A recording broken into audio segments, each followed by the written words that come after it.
सभी को प्रणाम। हम पढ़ रहे हैं सफल जीवन की दिशा धारा हमारे यूथ के लिए, और अब तक हमने समझा समय का संयोजन। 3 ऑडियो के माध्यम से हमने समय की ताकत को समझा। तो आइए प्रार्थना करते हैं कि जो गुरुदेव ने समझा दिया वो जीवन में उतर जाए और हम एक एक पल का, एक एक क्षण का हम सभी सदुपयोग करें।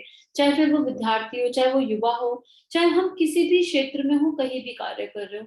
तो इसी प्रार्थना के साथ यूनिवर्स से, एबेंडेंस से समय की शक्ति को खींचते हैं। भावना करते हैं कि यूनिवर्स से हमारे भीतर डिसिप्लिन की शक्ति, जैसे सविता की शक्ति हमारे भीतर प्रवाहित हो रही है, जैसे सविता देवता, जैसे पूरी प्रकृति समय को जी रही है, समय का ऑर्गेनाइज रूप में एकदम एक एक चीज प्रकृति फॉलो करती है, वैसे ही हम इस प्रकृति से, हम सविता देवता से इस गहराई से जुड़े हैं कि हम भी ऑटोमेटिक पायलट मोड पर समय को सदुपयोग कर पा रहे हैं, समय के एक एक पल की वैल्यू को समझ पा रहे हैं। सविता देवता को विजुलाइज कीजिए और पूरी यूथ पावर के लिए, पूरी युवा शक्ति के लिए, पूरे विद्यार्थी वर्ग के लिए प्रार्थना कीजिए।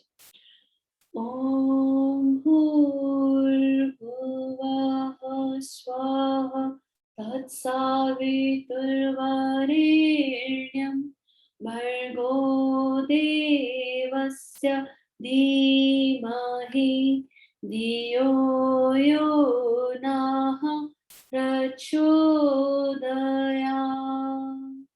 आइए स्वाध्याय के क्रम को आगे लेके जाते हैं। हम पढ़ रहे थे अब ट्रांसफॉर्मेशन ऑफ थॉट। तो किस किसने स्माइल किया? आपने ट्राई करके देखा 24 घंटे में कि कितना कितना अच्छा फील होता है। आंख बंद करो, हृदय पे मुस्कुराओ, तीनों बॉडीज के साथ थॉट को ट्रांसफॉर्मेशन करना है। तो जैसा बीज होगा, अभी मुझे आम का पेड़ चाहिए तो मुझे आम का ही बीज लगाना पड़ेगा ना, एप्पल का बीज लगाऊंगी तो आम का पेड़ नहीं मिलने वाला है। तो मेरे भाव से मेरे विचार, जैसे थॉट्स होंगे वही आप मैनिफेस्ट करोगे। मोस्ट ऑफ द टाइम हमारे थॉट ही लोअर होते हैं, हमारे थॉट्स ही नेगेटिव डायरेक्शन में चले जाते हैं। तो अगर हमारे थॉट्स नेगेटिव डायरेक्शन में जा रहे हैं तो उससे फिर हमको कुछ नहीं प्राप्त होने वाला। क्यों? क्योंकि जिस यूनिवर्स में ना, जैसे हमने एक गेम खेला था ना कि मैं जो भी शब्द बोलूंगी वो इमेज आपके माइंड में क्रिएट हो जाएगी। तो सिंपल, और हमारा ब्रेन इमेजेस पे काम करता है। जिस चीज की इमेज ब्रेन में क्रिएट हो गई वही काम होता है। हमने इसको अच्छे से समझा था। तो that is what is happening. तो अपने जीवन का रिमोट कंट्रोल अपने हाथ में ले लीजिए। अपनी परिस्थितियों के गुलाम मत बनिए। Be the controller, be the master of your situation. अपनी सारी सिचुएशन को पढ़ना, अगर मान लो पढ़ाई है, आपको पढ़ना है ना, तो आप डिसाइड करो कि आपको कितना पढ़ना है। किसी से कंपैरिजन नहीं, किसी से ईर्ष्या नहीं, किसी से द्वेष नहीं। अपने लिए पढ़ना है, अपने उज्जवल भविष्य के लिए पढ़ना है। क्या पढ़ना है वो भी हम डिसाइड करेंगे। सबकी कैपेसिटी अलग अलग है। ये नहीं है कि बाजू वाली फ्रेंड हॉस्टल में 4 चैप्टर करने की कैपेसिटी रखती है, मेरी कैपेसिटी 3 चैप्टर करने की है तो मैं 6 उठा लूं, या उससे कंपैरिजन में 5 उठा लूं। बाजू वाली 4 करती है, मेरी कैपेसिटी 6 करने की है, नहीं हम तो बाजू वाले से तो से ही कंपेयर कर रहे बैठ रहे हैं। अपने आप को खुद से कंपेयर किए। What is my capacity of doing things, how to do. जरूरी नहीं है, अगर हो सकता है आपको लिखकर याद होता हो, बाजू वाले को सुनकर याद होता हो, उसको रिपीट कर करके बोल बोल कर याद होता हो। हर सोल अलग है, हर इंसान की अपनी क्वालिटीज हैं। तो अपने भीतर जाओ, अपने आप को जानो, अपने आप को समझो, और उसके आधार पर अपने जीवन की रूपरेखा को आगे लेकर जाना है। अब लिख रहे हैं गुरुदेव, कार्य का मूल रूप विचार है। समय की तरह विचार प्रवाह को भी सत प्रयोजनों में निरत रखा जाना चाहिए।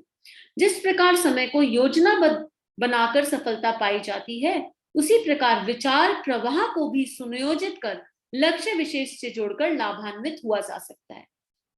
अगर आप, एक एग्जाम्पल बताती हूँ, आप घर से बाहर निकलो और आपको थोड़ी थोड़ी दूर पर 10-15 लोग मिले और पहला इंसान मिले और बोले, अरे क्या बात, आज बड़े बीमार लग रहे हो। तो आप पहली बार में कहोगे नहीं नहीं, आई एम ऑल वेल। दूसरी बार फिर थोड़े से आगे गए, फिर कोई दूसरा मिले, क्या बात आज बड़े डल लग रहे हो, कुछ बात हो गई क्या? आप फिर कहोगे नहीं नहीं, कुछ बात नहीं, आई एम ऑल वेल। तीसरी बार फिर कोई ये बात कहे तो ये इवेंट रिपीट हो रहा है, और तीसरी बार तक आपके मन में ना एक डाउट क्रिएट हो जाएगा, अरे मैं ठीक भी हूँ या नहीं, कहीं वाकई कुछ गड़बड़ तो नहीं है। तो अपने आप को चेक करने लगेंगे, कभी चेहरे पे हाथ लगाएंगे, कभी कुछ, अरे ऑल गुड, क्या हो गया, मेरे चेहरे को इतना डल क्यों दिख रहा है।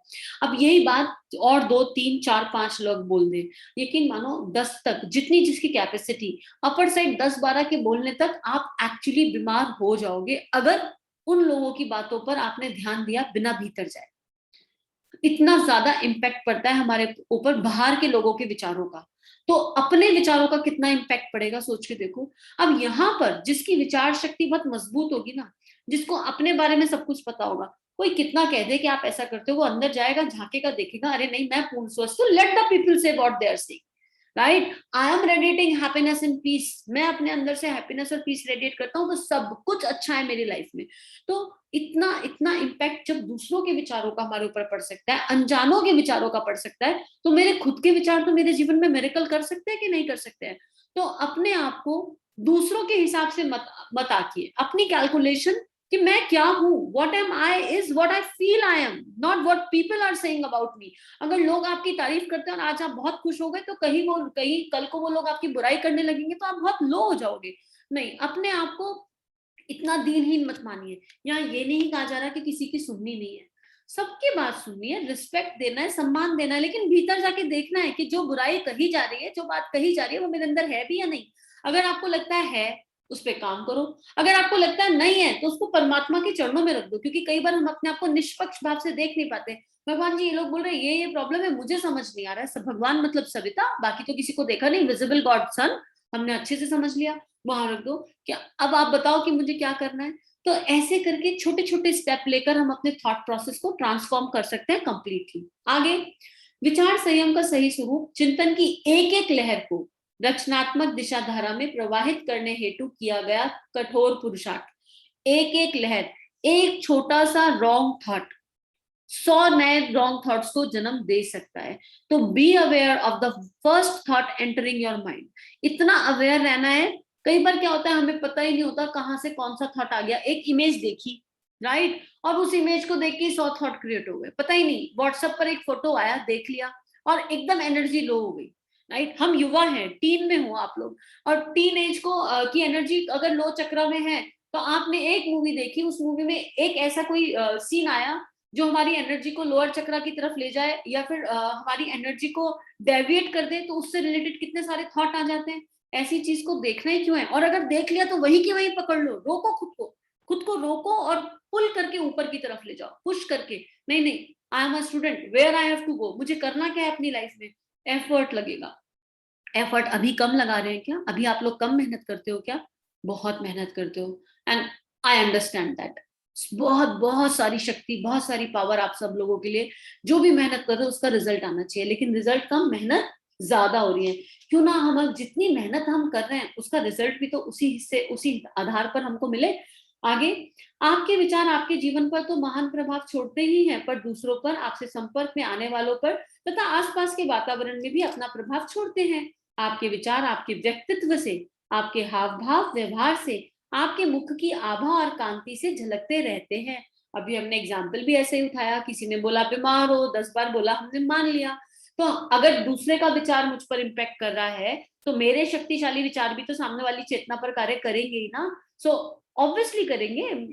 कभी कभी होता है ना, किसी को देखकर बड़ा मन करता है यार इनको सुनते रहो, इनके पास बैठे रहो, इनसे बात करते रहो, या कुछ लोग ऐसे होते हैं जिनके पास जाने पे भी ना बड़ा लो फील होता है, नहीं, don't want to spend time with them. क्या हो रहा है, वो क्या हो रहा है, रेडिएशन है, थॉट्स की रेडिएशन है, इमोशंस की रेडिएशन है, दैट्स व्हाट हैपनिंग। हर किसी को दोस्त बना लेते हो क्या, कॉलेज में जाते हो, स्कूल में जाते हो, बहुत सारे बच्चे मिलते हैं, सबसे दोस्ती नहीं होती ना, फ्रिक्वेंसी मैच होती है कुछ लोगों से। इतने सालों में से कुछ एक ही क्यों चुने, जहां आपकी thought frequency, emotional frequency tally कर गई, मैच हो गई, वहां दोस्ती हो गई। जहां इमोशन एक्नॉलेज हो गए, वहां दोस्ती हो गई, बहुत सिंपल है ना। यदि आप कोई अच्छा काम नहीं कर सकते, तो कम से कम गंदे विचारों की दूषित बेल तो ना बोइए। यही बात हम कर रहे थे अभी, कि कुछ अच्छा नहीं कर रहे हो तो लोअर तो मत सोचो, ऐसी चीजों को तो मत देखो जो आपकी एनर्जी को लो लेवल पर ले जा रही है, जो करने योग्य नहीं है। ऐसी चीजों की तरफ तो अपने आप को मत लेकर जाओ।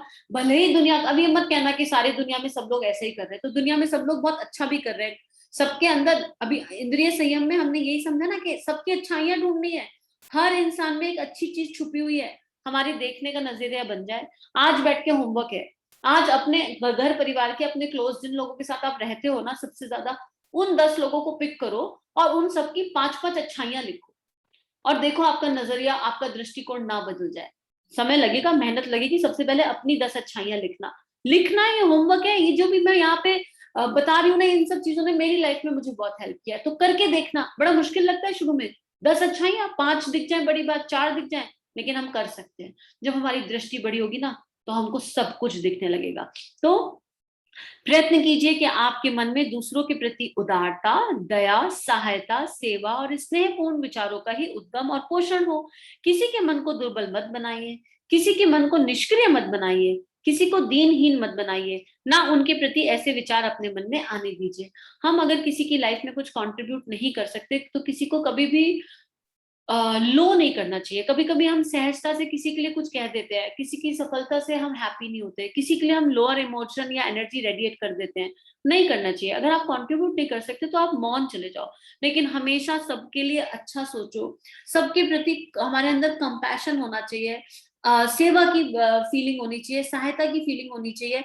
कभी किसी को ये तो कहना ही नहीं चाहिए कि तुम ये नहीं कर सकते। Never ever say this to anyone, never ever. हम सामने वाले की सेल्फ कॉन्फिडेंस को चोट पहुंचा रहे हैं। तो अगर कोई हमको ये बोलेगा, अगर आपको लगता है कि सामने वाला नहीं कर सकता, तब भी उसको मोटिवेट करो कि ये वाला काम ऐसे करके देख लो। और वैसे तो आत्मनिर्भर की यात्रा है, सामने वाले तक जाओगे ही तभी जब समय बचेगा।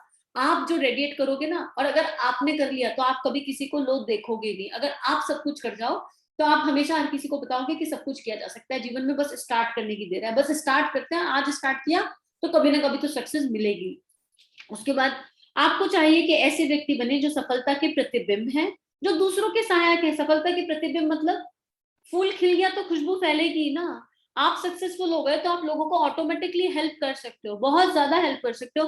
मैं बहुत सारे ऐसे यूथ को जानती हूँ आज की डेट में जो इतना रेडिएट करता है, इतना स्पार्क है उनके अंदर कि वो एक अकेला 100-100, 50-50 को कन्वर्ट कर रहा है, अपने जैसा बना रहा है। अपने जैसा मतलब सद विचारों से जोड़ रहा है, सद भावनाओं से जोड़ रहा है, श्रेष्ठ भावनाओं से जोड़ रहा है। ऐसे बहुत सारे लोगों को आज की डेट में मैं जानती हूँ। तो आप भी दूसरों के सहायक बन सकते हैं, दूसरों को ऊंचा उठाने का यत्न कर सकते हैं, दूसरों की सहायता कर सकते हैं, जो दूसरों को अंधकार से प्रकाश की ओर ले जा सकते हैं। ऐसा दीपक आप भी बन सकते हैं। बस अपने भीतर का दीपक जला रहने दीजिए। प्रयत्न कीजिए कि आपसे आशा की किरणें फूट निकले, उदारता की सुगंध फैले, अनुत्साही जनों में उत्साह का संचार हो। ऐसी पर्सनालिटी होनी चाहिए, इतनी रेडिएशन होनी चाहिए अंदर, हैप्पीनेस की, पीस की, कंपैशन की, सबसे इंपॉर्टेंट प्रेम की, करुणा की, संवेदना की, कि आपके अंदर से एक स्पार्क निकले जो दूसरे को एकदम मोटिवेट कर दे, एकदम अलग ही लेवल पर ले जाए। आप सदा ही स्नेह व प्रेम के मंद समीर फैलाए, जिससे लोगों के जीवन में बाहर आ जाए। कितना कितना आनंद आता है ना जब आगे वही लाइन मिल जाती है जो गुरुदेव लिख रहे होते हैं, पहले बुलवा देते हैं। तो अब सबके लिए यही प्रार्थना कि हम सबके भीतर की रेडिएशन इतनी पॉजिटिव हो जाए, इतनी हैप्पी, इतनी पीसफुल, इतनी कंपैशनेट, इतना ज्यादा प्यार हमारे अंदर सबके लिए हो कि हमारी पर्सनालिटी से हम लोग बदल जाए, हमारी खुशबू ऐसे फैल जाए एज एन इंस्ट्रूमेंट कि सबको सुगंधित कर जाए। तो लेकिन माध्यम बनकर हमेशा ये ध्यान रखना है कि करने वाली सत्ता कोई और है। इसी भाव के साथ आज का स्वाध्याय समाप्त करते हैं। सभी के लिए बहुत बहुत सारी मंगल प्रार्थना। अगर अच्छा लगा स्वाध्याय, कुछ मिला जो आपके जीवन में परिवर्तित कर सकता है, तो इसको सबके साथ साझा कीजिए। सभी को प्रणाम।